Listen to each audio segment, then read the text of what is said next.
Az yaşı olsa da gördüyü işlərə görə ölkə və dünya mediasında xüsusi yeri olan Kalibirdəyik. Bugün Kalibirazın 4 yaşı tamam olur.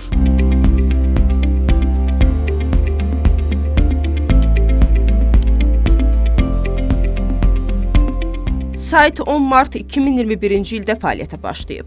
Rus, İngilis və erməni dillərində fəaliyyət göstərən Kalibiraz oxucuları dünyada baş verən ən aktual xəbərlərlə təmin edir, analitik məqalələr, müsahibələr, video materiallar hazırlayır. Baxmayaraq ki, bu çox az bir müddətdir, amma bu müddət ərzində biz müəyyən nailiyyətlə nail olmuşuq. Bunun başlıqda dayanan bizim oxucu vardır. Biz onlar üçün çalışırıq və hər gün fikirləşirik ki, necə eləyək ki, oxucuya daha maraqlı, daha faydalı olsun bizim xəbərlər, bizim məqalələr və s.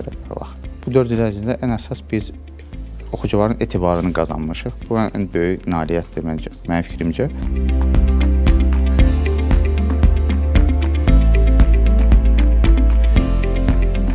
Təbii ki, bizim üçün ən böyük stimul oxunma sayıdır və müsbət qarşılanmasıdır hazırladığımız işlərin, gördüyümüz əziyyətlərin ki, biz bunda dəfələrlə həm izləyicilərdən, həm gələn rəylərdən, həm qıraqdan mütəmadi olaraq eşidirik. Gələcəkdəki hədəfimiz hal-hazırdakı rəqəmlərinin bir 100 qatı artığını biz özümüzə məqsəd qoymuşuq ki, bir 100 qat artıraq, yeni oxucular qazanaq, daim diqqət mərkəzində olaq. Günü-gündən irəliləyən Kalibiraz komandasını Report İnformasiya Agentliyinin kollektivi adından təbrik edir, onlara yeni uğurlar arzu edirik.